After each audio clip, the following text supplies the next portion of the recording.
কোটা সংস্কার আন্দোলনের কারণে স্থগিত হয়ে গেছে এইচএসসির কয়েকটি বিষয়ের পরীক্ষা, যা বিপাকে ফেলেছে শিক্ষার্থীদের।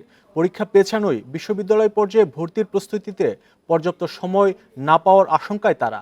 নগদের কাছে সব গ্রাহকই প্রিয়, তাই তো সারা দেশে ক্যাশ আউট চার্জ সবচেয়ে কম।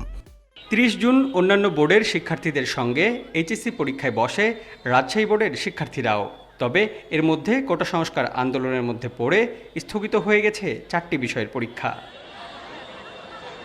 1 আগস্ট পর্যন্ত এইচএসসি ও সমমান পরীক্ষা স্থগিতের ঘোষণা দেওয়া হয়েছে। এতে পরিবর্তিত সময়সূচির বিড়ম্বনায় পড়তে হচ্ছে শিক্ষার্থীদের।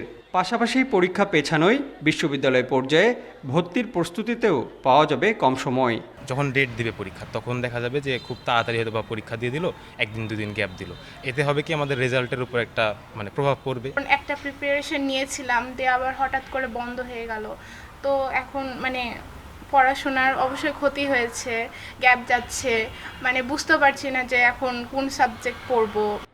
এইচএসসির 13টি বিষয়ের মধ্যে এখনও পরীক্ষা বাকি আছে 6টি বিষয়ের, যা চিন্তায় ফেলেছে শিক্ষকদেরও। সাধারণ শিক্ষার্থী যারা, তারা তো কোনোভাবেই সহিংস কোনো কিছুর সাথে জড়িত ছিল না।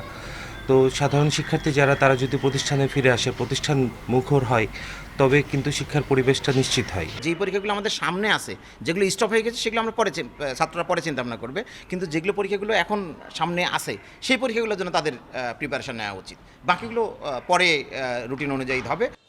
রাজশাহী বোর্ডের আওতায় 8 জেলায় এবার এইচএসসি ও সমমান পরীক্ষায় অংশ নিচ্ছে 1,38,000 শিক্ষার্থী। Mustafiz Gani, independent news, Rajshahi.